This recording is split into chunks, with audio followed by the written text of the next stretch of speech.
Yeah, g'day everyone, and welcome back to the TryPod Live with Winnie and Clarkey, here to break down round 6 for you all, talk about how our best bets went. So, Winnie, let's start on that note. How are you going, my friend, and how did the best bets go this week?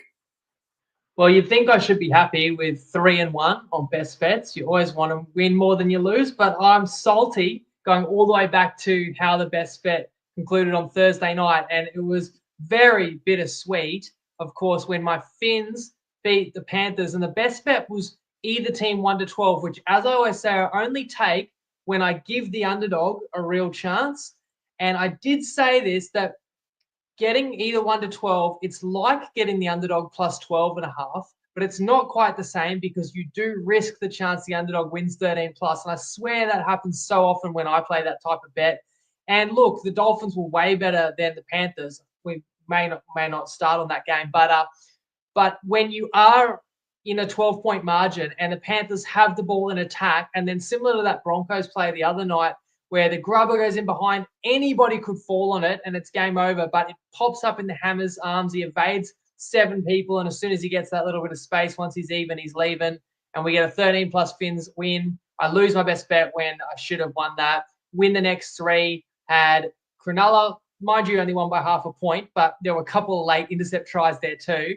I had the Cowboys that had a strong win over the Bunnies, and then today I had the Tigers, and it wouldn't have mattered whether I played first half, which in fact I did, or full game. Maybe that's the game we start on. So, good round, even though I'm greedy, I wanted to sweep. And that's the last 3 weeks in a row we've had winning rounds, and I feel like my record should have been better. I do have to touch on the not so good side, which is the sharpshooters. I think went 0-4. Cadonis first loss because he didn't get 1 to 12. Your Titans were blown out. Maddie first loss, same story. He didn't get 1 to 12. The Savo Knights blown out. Geez, they were poor. Benny had Dearden for a try, did not cross, so he's still on the schneid. And Nicole, who goes for longer shots, had Lenu, who was in the headlines, but didn't cross the paint. Last tipped update was yours, mate, and I was proud of you yet again because you put your heart to the side, used your head, and took on your Titans in what turned out to be a really good tip. Yeah, man. Well, I mean, every time I talk about footy, people will always bring it back to the Titans in some way and claim that I'm biased. So I thought, you know what? I truly believe in my heart that the Dragons will beat us. This is the only time I've ever given a tip against the Titans so publicly, I believe. But I called it, man. I said, I don't think we're up to this. We are right for the picking. So one bet for me this week, one win. We had Dragons to cover a -4.5 line. In the end, take whatever line you want. They absolutely pumped my Titans. Let's start with game 8, mate, which we just saw. The Tigers defeat the Newcastle Knights 20 points to 4. And my biggest takeaway from this one was last week we also saw the Knights put themselves under pressure. But I think we almost forgave it because they had so many injuries. It was a genuine excuse. And I think most fans could understand that. But this week, although they shuffled their lineup, they still had a 17 of NRL players out there. Way too many errors coming out of their own end, pressuring themselves, fatiguing themselves. They were low on energy in attack. Really poor by the Knights, who I can't say enough. They shot themselves in the foot this week, did not give themselves the right chance. And onto the Tigers, well, you can only play what's in front of you, right? And I thought they did that really well. We do see at times one side's really struggling and the other side kind of gets dragged in and plays that real scrappy style. The Tigers, they just stuck to their processes. To put 20 on the board is impressive. Let's not forget the Bulldogs, who had more in their favour with the Knights' injuries, only scored 20 as well. Another big takeaway I had from this one, though, Winnie, the Gagai and Toa being sin bin, mate, for pushing. Like, you don't want to sound like that old timer at the pub. Oh, it's a different game back in my day. But come on, mate. Like, it's bad enough these days that you can only push and shove. But now we're sin binning for pushing and shoving too long. I thought that was, it was a soft look for the game, if nothing else. But credit to the Tigers. I think coming into this one, my question mark was who has improved the most, given they've met so recently. And the Tigers answered that question and ticked some boxes, mate. I want to hear your side of the story, though. How did you break this one down? Yeah, big credit to the Tigers. Off a couple of losses in a row, respond and play really strong today. Great comparison you draw to last week where the Knights lost 20-0. We gave them all the excuses and we know how good the Dogs are defensively. And the score today was 20-0 as well until the Knights scored in the final 60 seconds. They're virtually the same, and the same problems that Newcastle can't do anything with the ball. And Newcastle were incredibly poor today, I have to say, at home. While I took the Tigers and I liked the 4.5 first half. In fact, I took 2.5. I liked 4.5 for the full game. I took 2.5 first half. when it kicked off, the full game line was 2.5. It was 14-0 to the Tigers. It was actually 8-0, similar to round one. It looked like the West were going to take an 8-0 lead to the break, as they did the first game, which, of course, the Knights ran down. But then Buller with a solo grubber for himself.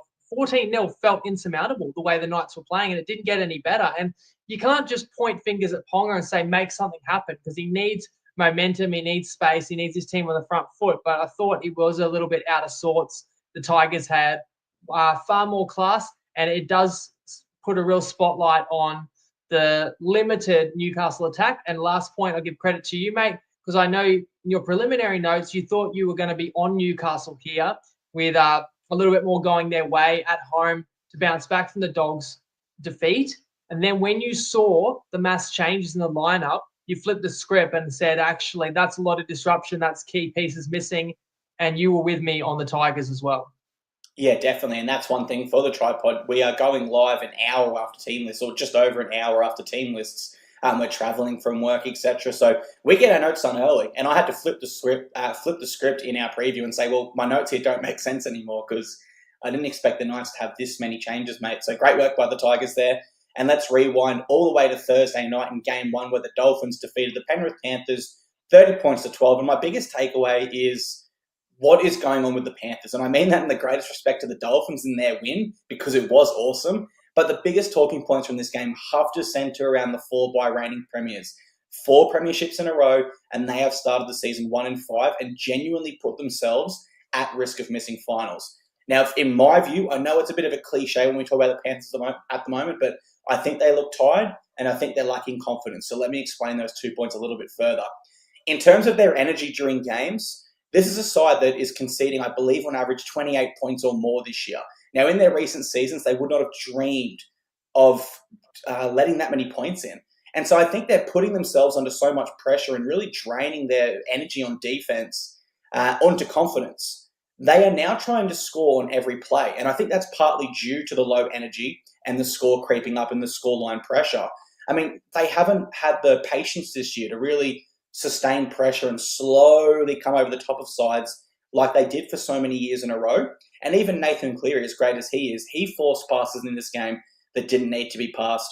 All of the Dolphins, really great signs, particularly in attack, where they've really found their mojo in the past 2 games. Coming into the Titans win and now this win, I don't think they've hit even 20 points this year. So they've ticked over 30 in both of those. So really great signs there. Also defensively, 20 missed tackles, Winnie, but 16 ineffective. Now, you typically don't see those 2 stat lines that close. I think that what that shows me is they did scramble really well. The first contact wasn't always perfect, and Panthers did have a few half chances in this game, but they shut them down really well. So when I look at this game, I've got questions for the Penrith Panthers, of course, but I also want to give huge credit to the Dolphins, who improved in both facets of their game, in my opinion, mate. How do you break this one down, though? Have you heard the stat about how Jerome Luai is the greatest defensive player in the history of rugby league? You heard that one? Worth looking into. So you look at last 4 or 5 years, Penrith's averaging like 2.5 tries a game conceded, like somewhere around 15, 16 points a game. And then Luai leaves. And now this year, as you say, they're conceding 5 tries a game, 28 a game. So look how bad their defense has got. And Luai goes to the Tigers. And in games that Luai has played, the Tigers are the best defense in the league. They're letting in less than or close to 2 tries a game. And it was on display again today. But when Luai didn't play a couple of times to the Tigers actually leaked 30-plus points. So it seems to be that simple. If Luai's in your team, you're going to be a brick wall. Obviously, the issues go beyond that. For me, I just look at this Penrith team. They just cannot lift their intensity to the level that it has been for the last 4 or 5 years, where they could sustain an intensity above any opponent and for prolonged periods of games and just play tougher and harder and faster than anybody else. And they just can't find that energy to get to that level again. And they're searching for it, and there's classy players there. But Penrith they just seem to be out of juice, and everybody else is sort of cashing in. And Penrith threw us off the scent by being so sharp in round one, I guess, putting a lot of importance in being on the world stage and putting in a good show in Vegas. And then I was also really impressed by Penrith in that Melbourne game where everything went wrong and they lost Cleary early. But Penrith's been a second best the rest of the season. Other people have talked about, instead of just expecting this is the week Penrith bounces back, this is the week, just keep backing against Penrith until they prove that they've righted the ship. I know Lester is rubbing it in, telling me not only did he pick my Finns, but he got 13 plus landings. So of course I'm gutted that I can't remember ever getting a team that didn't need to score, just picking the ball up and running 75 meters and scoring on the final play of the game to win a best bet if we needed like a total over or we needed a team to cover. It never happens. And I could bet another 10 years. I don't know if we get a play like that, but of course we get one that robs the best bet there. And it's like, I don't give out a lot of plays in a season, like I'm 13 and 8 right now. Like that should be 14 and 7. Like that, I should be like 67% this year, and I'm getting burned on these late finishes. But I will say another thing about the Dolphins. I believe they were written off after 4 games. Really easily could have beaten the Bunnies, got screwed with the venue change, had West in a strong position, had that commanding lead, played decent against Brisbane, though they were wasteful, and Brisbane's a tough opponent at Suncorp, and the conditions were tough that night. And everyone just looked at the Finns and said, that's a bottom 4 team. They never were. You learned that the hard way last week at Seabus. And then we see a bit more of what the Dolphins about. I believe, and I've said this from the beginning of the year, I believe that's a top 8 caliber team. And one last point on Penrith. I thought coming out of that game that Penrith's got a worse than 50-50 chance to make the 8. But looking at the odds, Penrith's still $1.70 to make it. So the miss would be like $2, $2.10. They sort of rip you off from the two-way market there. But personally, I'd probably back Penrith to miss at this point. Let us know in the comments. And I'm interested just putting you on the spot, Clarkey. Are they in or out of finals footy this year? Keeping in mind, at least 5 of them are still going to get picked for Origin. That's my biggest concern there, I suppose, for them. In previous seasons, they've had so much depth and they've been on top of the ladder. So when Isaiah Yeo, Nathan Cleary, Brian Toto, these guys are coming back from Origin, Ivan Cleary's like, no, we're just going to rest you guys. We've got awesome depth that we're going to get experience and we're already on top of the ladder.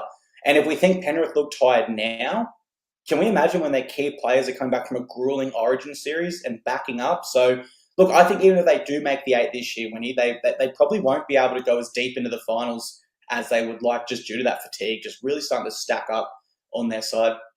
Second game, mate, Dragons defeat my Titans 38 points to 16, and biggest takeaway for me, again, guys, I harp on it, but it's that period right before halftime and right after halftime. Now, we expect a close competition this year, and if you do want to win, that period is one you absolutely must execute in. The Dragons, they scored 4 of their 7 tries during that time period, 5 minutes before halftime and 5 minutes after, and they converted 3 of those. So that's 22 points, and that's simply too many. Titans, of course, off the mark in attack and defense. To me, it seems sides have kind of already figured out how to shut down their spine before they ever really took off. It did look really dangerous in the preseason with Keanu Kinney, Jaden Campbell, AJ Brimson. We had 3 running fullbacks there in the spine, but I think sides have figured it out. So there is something that needs to change there, most likely when Foran or Carter Gordon come back, you would imagine. But I was really impressed with the Dragons in this game. They've shown an ability to compete in most games they've been in this year. I just wonder, with the competition expected to be so tight this year, will they ultimately rue the loss to the Eels, where they're up by 12, or the Rabbitohs, where it was a similar story? I think they're up by 12 there as well. You give them those 4 competition points, and they're embedded in the top 4. So the Dragons do rise in my books from here, Winnie, but I do want to see them pushed a few more times in really tight games where they then come over the top and win before I can probably treat them as serious contenders. How do you see this one when you break it down? Yeah, will the Dragons rue those losses? Yes, they will. Because if they make the 8, they'll look back and go, geez, if we'd won a couple more of those, we could have been pushing top 4 or home final. And if they just missed the 8, of course, you look back at those games. And I think that it's clear when your shortcomings is your halves, that's really evident in tight games. Whereas if you're dominating the opponent, then your halves are going to have a more comfortable time of it. Interestingly enough, in this game, the first 30 was very even. And I feel like if the Titans had been able to convert some chances, it could have been quite a different game. But just nothing would quite click for the Titans. They'd drop a ball or they'd just spill an opportunity when they were camped on the Dragons line. I mean, I think the Titans did have 1 try in the first 30.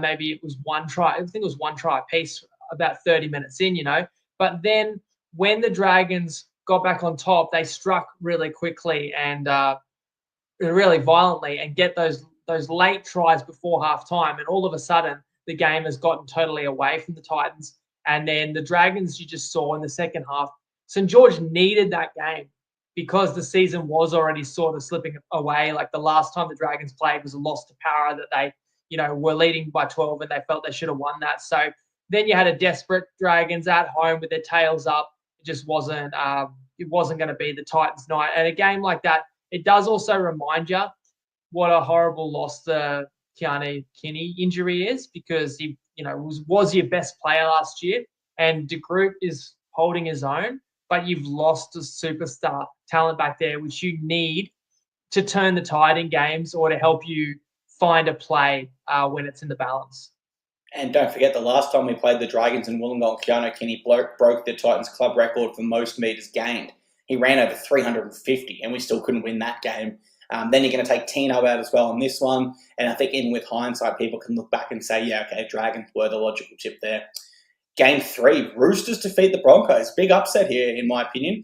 Broncos go down 26 points to 16. And to be honest, my biggest takeaway is how this game, in particular with the Broncos, really reminded me of their game against the Raiders earlier this year, where their forward pack lacked impact and physicality. Because you look at it stats-wise, and Carrigan and Hart were really good.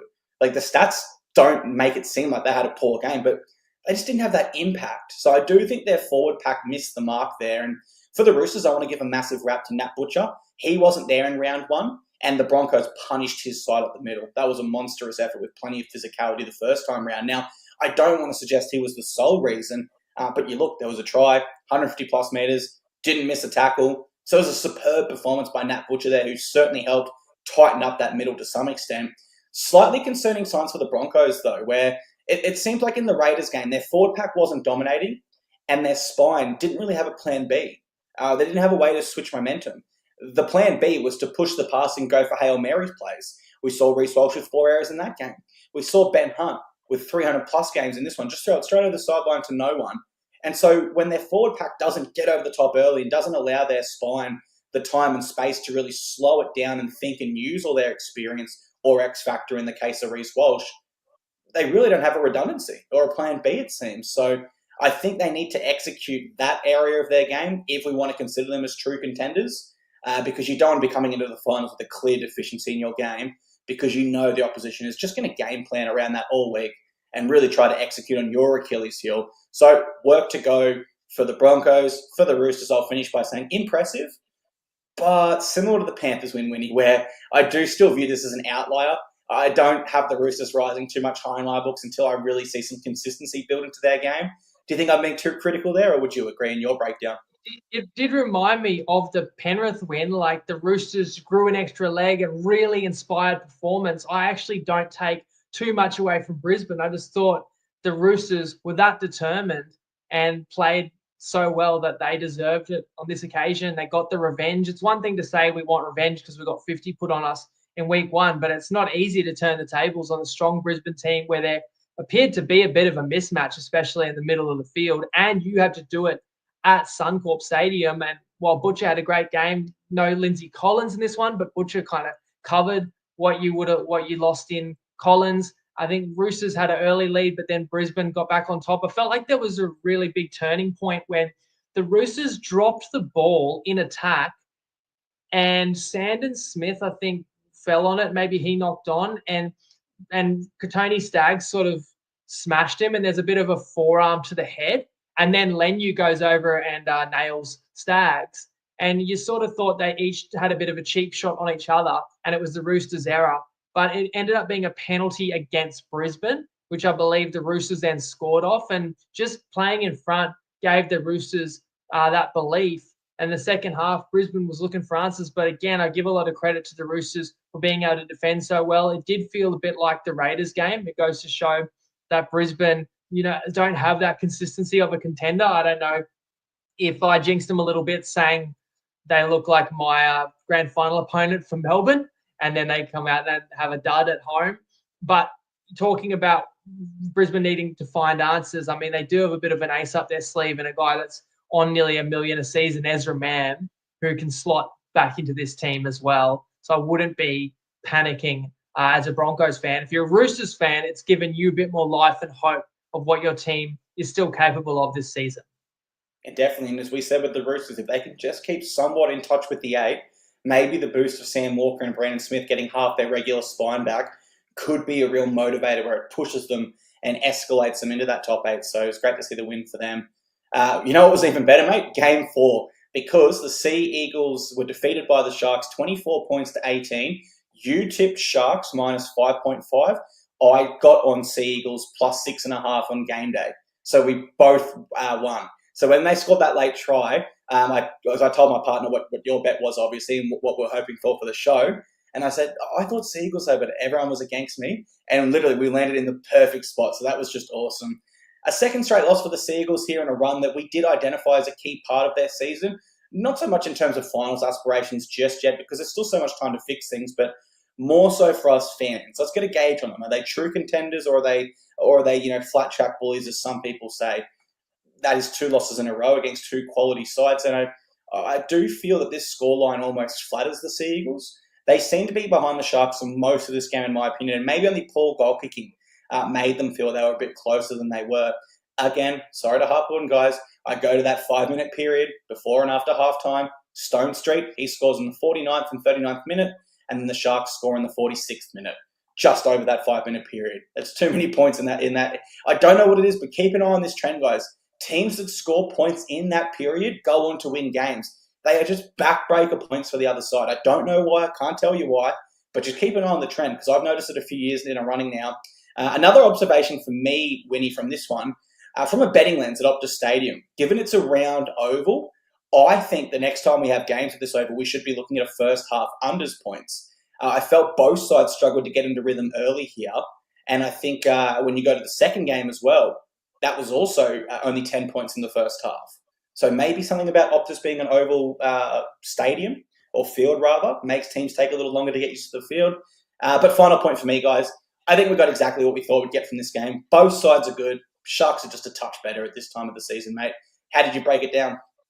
I thought even more than a touch better, because it was 5 tries to 2, but you said it, you missed some kicks, and you get the last 2 Manly tries are intercepts. I mean, Luke Brooks' length of the field intercept try, the DCE is off the intercept. I think Tommy Talau takes it. He gets tackled 20 out, 2 passes in, DCE scores under the post. Like, that's sweet for you. You would have been frothing that. That was with 90 seconds to go to get you a cover.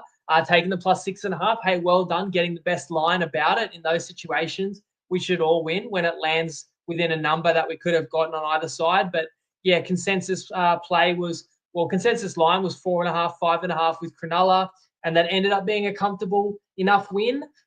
Stay tuned as to the Fanua Blake injury. Like, that would be the one downside for the Sharks. Manly didn't end up getting Saab. So, a couple of backline speedsters were out in this one. I just thought Cronulla was clearly stronger, and there's definitely something to scoring just before halftime. Even Bill Belichick once said in the NFL, games are won in the final 4 minutes of the first half, which is an odd period of time to talk about, because everyone thinks the fourth quarter's winning time or whatever, but you set everything up. And it's also what everybody's thinking about when they're sitting in the locker room, is what happened just at the end of the half. And I feel like in any period of a game, if the opponent scores, you can answer that. You can respond. Whatever happens, you drop a ball, you can defend that, right? But what you can't really reverse is what happens right at the end of the half, because that's done. That's on the scoreboard, and then you start again.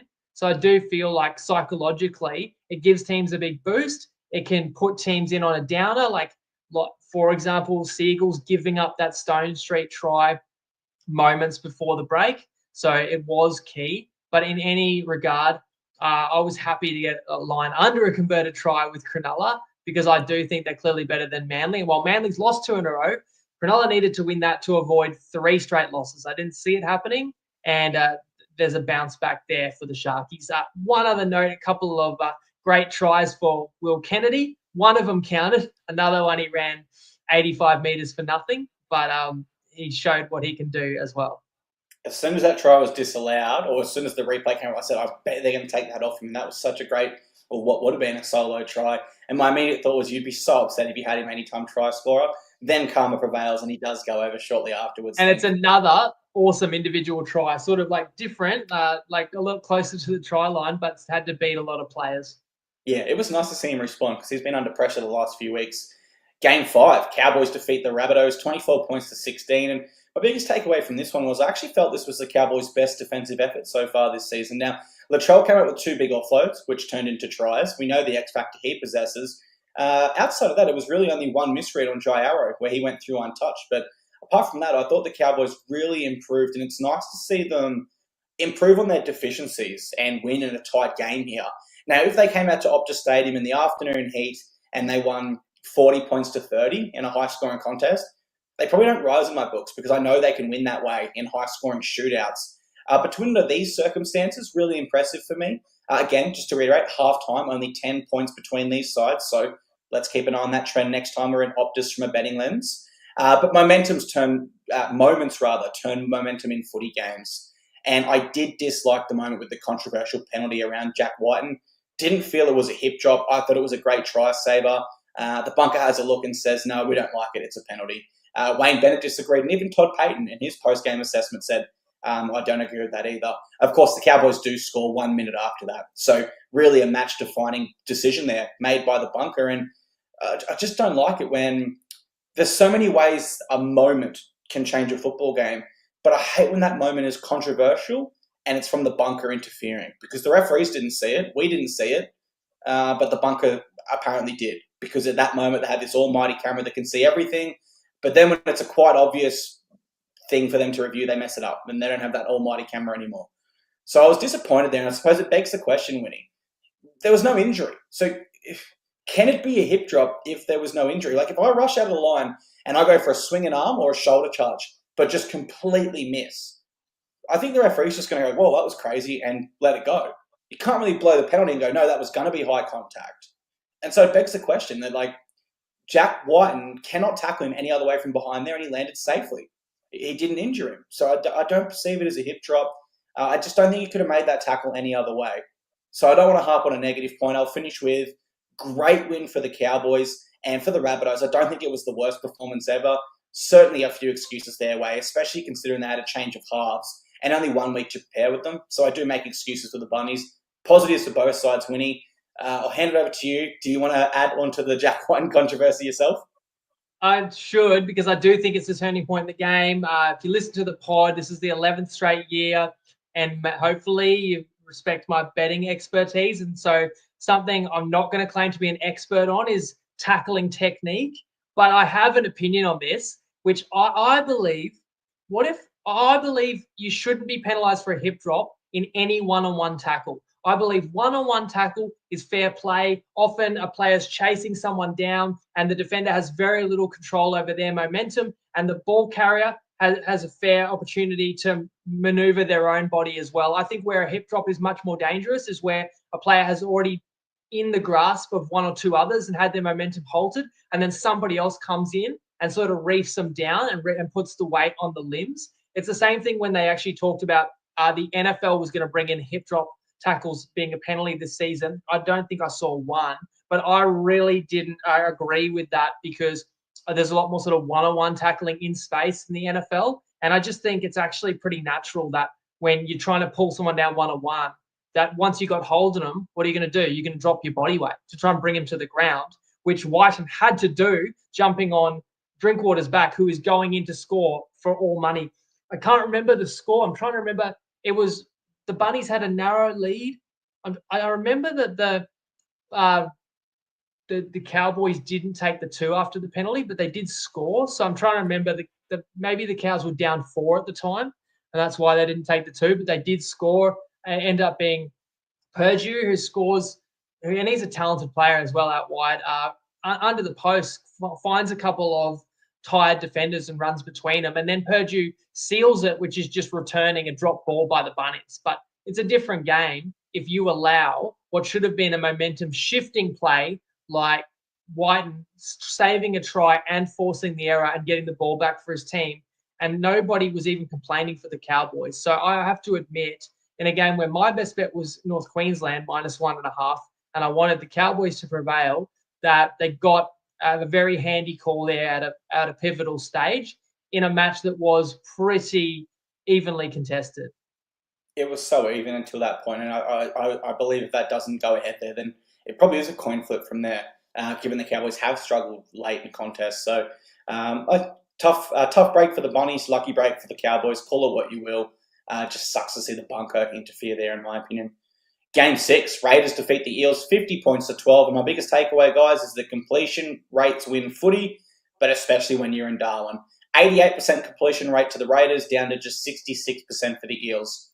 That's your game right there in Darwin. Like, seriously, you don't have to look anything further. And you'd think that given this is the Eels' 12th year playing in Darwin as a club, they would have expected that, known that. Now, I'm not saying the players have been there for all 12 years, but maybe some staff members or at least someone having the experience in the organisation to really amplify that point. So really poor execution there by the Eels. Now, last round, their game plan was really simple but effective. It gave them an opportunity, but more than anything, it gave their opposition chances to make mistakes and show poor discipline, which was my question mark around the Raiders coming in here. Now, that game plan, they abandoned it against the Raiders. They went straight back to the old Eels that we've seen for the first 4 rounds prior to that Dragons win. And that same game plan could have really troubled the Raiders. They haven't been the best disciplined side so far this year. Now, I don't want to give all the credit there, but I will say to the Raiders, they were very disciplined from their own perspective. Completion rates, defensive effort, execution, you name it. They got a lot of the basics right, and that's what you need to do in Darwin in that immense heat. And I think if you get the basics right, you win the game. Onto the forward packs, Winnie, their forward pack monster, the Eels. Almost 700 more meters, 350 or more of those were post-contact. That's just dominant. That is a dominant stat lines there. So my final point for this one is good sides put bad sides away, and the Raiders have now shown that they can win under a different circumstance, adding more feathers in their cap for the 2025 season. So they do rise in my books. This wasn't a tough, gritty Raiders side. This was a good Raiders side that put away a bad football side. So I was impressed with them. Did you see it in similar fashion? Yeah, Para were awful, but I have to say the knock on Canberra has been that they somehow find the way to win more than half the tight games and more than half of the tight games that they're in. Never really blow anyone away. Remember the stats the last 2 or 3 years, very rare that Canberra would win 13 plus, but all these narrow victories. And I don't see that as a sustainable formula to sort of play finals football and contend. And Canberra's got a couple of tight wins this year, but the ability to actually destroy a team shows that, that's a legit footy side. But when you have a game like that in those conditions with a big, greater share of the footy and an opponent who's piss weak, to be honest, anybody is going to look good. So I was mighty impressed by Canberra. They show you how dangerous they can look and the speed they've got and the players that really love playing together and can sense a half opportunity and are always there backing each other up to slip an offload or in support, and they can really capitalize. But, geez, Para were just so far off the mark. Now, when you get massive blowout results as a tipster as well, you've got to look at that and say, why didn't I see that coming? Like, luckily, I didn't tip Parramatta in this game. And I will say in our defense, we didn't know Lomax would be ruled out. And when that news came out after our pod, you did feel like, geez, Eels can't take a trick. You're already missing your best player, Moses. Now you lose the player who's been your best so far this year. So you're missing your 2 best players. And you go into a shootout, you don't have your big guns, then I was skeptical about whether Para could keep it close in this one. It seemed pretty early that the energy levels were not there for the Eels. And if you don't have the ball half the time against that Raider forward pack, you got no hope. And so Parramatta was trampled. I feel sorry for the Seal side, man. I mean, I took him for top 4 last year. You had him up there this year as well. And like in both of our defenses, and not to make excuses, but I still believe when they're full strength that the Eels, if they could just stay full strength for a whole year without distractions such as the Dylan Brown thing, I honestly think they're a final side. But now I think their confidence is shot, and it's another season that they'll ultimately go down the drain. So I feel sorry for him. In some Moses, man, 9 weeks. He's going to miss 9 weeks, and Lomax is going to be out like about 6 and could be longer. Foot injuries are complicated. So talking about having their best side on the field, it's not going to be till round 15 at the earliest you're even going to see that. And there may even be whispers before then that Dylan Brown should just be released early because Para's not going anywhere and you've got to develop the replacement. So it's absolute season from hell stuff. So who really knows? I'll have to cop it. Me saying that they were going to have a great year and be the most improved team this year ends up being an awful prediction. But it could not have gone worse for them with, things you can't control, like injuries to your most important players, major ones as well. Yeah, honestly, I wouldn't be against tipping the Eels for top 4 again next year, depending on how much roster movement they get. Jason Riles, to me, reminds me of Cameron Ciraldo, where he's got to get in and really work his own fingerprints on this roster. There's no doubt he doesn't want Ryan Madison on 750k. There's no doubt he doesn't want Sean Lane on 700k, etc.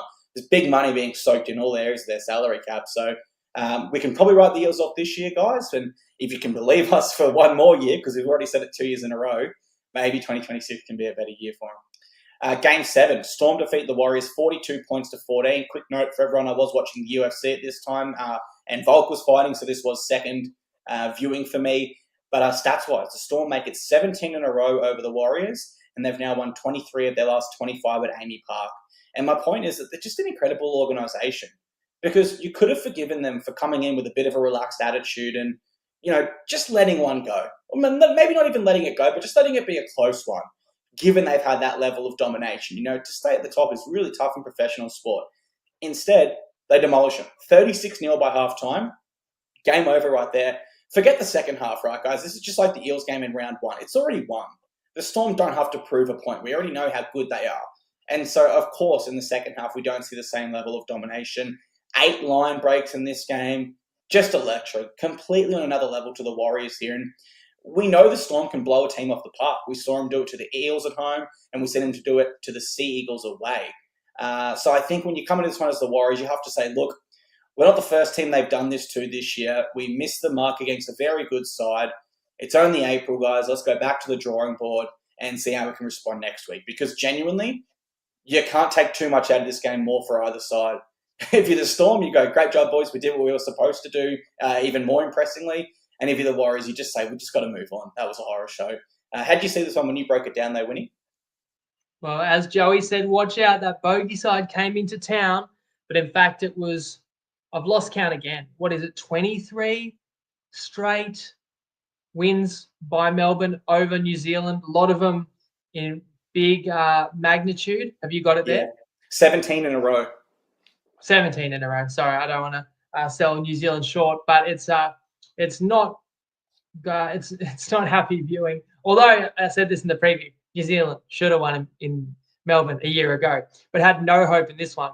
Obviously enjoyed the bye a little bit too much. It's 36-0 at halftime. You're exactly right. It was very similar to round 1. Speaking of Parramatta a moment ago, the Eels game in Melbourne, where that scoreline was like 44-4 at halftime. This was 36-0. From a betting perspective, I do feel bad for you if you had Melbourne by big margin, like 30 plus, or a common bet is win both halves. When you're up 36-0 at halftime and you're destroying a team, you absolutely expect that that's going to be easy money in the second half. And Melbourne completely switched off. Now, injury news, Jerome Hughes hurts his shoulder in the first half. You're going, uh-oh, but he played on, then didn't come out in the second half. So you wouldn't fear the worst there. You'd think that's probably more so precautionary because you got that luxury. But much more serious and more concerning would be Fisher Harris leaving early with a pec injury. And like if that's any type of serious pec tear, that's going to be a massive stint on the sidelines for New Zealand. So it's a very disappointing afternoon. But go all the way back to our season preview, and this was not a radical prediction, but we said like this Melbourne team, the way they're built, they were going to blow out a lot of teams this year. We thought they'd win more games than anybody else. They may still do that, but they've also got that most ruthless edge to them and that high ability and high ceiling to just run teams off the park with their speed and with their way that they can attack from anywhere on the park. And we saw absolutely champagne footy in the first half that made it a no contest in the second half. So you saw the better contest, seeing Volt get up. I didn't get to see that, but shout out to a legend. And just speaking of a massive sports weekend, I did want to just ask our followers, who else is going to be getting up tomorrow morning watching the Masters? It's all coming down to Rory, final chance to win a green jacket, or DeChambeau's in the mix. Let us know if you've got any sort of live Masters bets. That's always a pretty exciting event, especially from a punting perspective. So I'll have my eye on that tomorrow morning. Love it, mate. So that's a good week for the TryPod guys. Winnie goes 3 from 4. I go 1 from 1. And don't forget, we'll be back next Tuesday, 5:30 p.m. to break it all down for you again. And we'll have all of our best bets for you there. So we look forward to seeing you live Tuesday, 5:30 p.m. Cheers, legends. And over to you, Winnie, to say farewell. Well, Ryan's asking is about an NBA playoff show. I'll let you guys know if I do come up with anything, but I've got a fair bit of commitments right at this time, so I'm just doing everything I can to keep the pod NRL going at this juncture. But you're right, Ryan, that NBA regular season comes to a thrilling conclusion as well because teams are jockeying for playoff position. So it's a great period of time for sport. I already started a bit of discussion around the New South Wales backline. You can have a final word on that, Clarkey. Now that Lomax is out, who's your pick in the backline? It's not too early to talk about that. That's going to be upon us next. And yeah, I feel like we've got our groove and our rhythm now. We're in really the thick of the NRL season. Yeah, Jacob Kraz for me, Winnie. I have to say now. I expect he'll have his match fitness peaking by Origin time. He was actually in my predicted pre-season Blues side ahead of Zach Lomax. I changed it over once I heard of his lower back injury and he was out indefinitely. But the fact he's back now, we're only in round 6, I think Jacob Kraz will give himself every opportunity because of his defence, but also because of the sheer work he gets through. So he's my pick, mate. Have you got a favourite at this time for your pick? If Karaz plays well, then I think he probably does get it. I was looking at a way you can still stay faithful to Bradman Best, and that would involve sliding Crichton to the wing. And the more I think about it, Stephen Crichton would do a hell of a job on the wing. I've got no doubt with his ability. But the next month of footy is going to be very pivotal for who's going to put their hand up and grab some of these rep jerseys.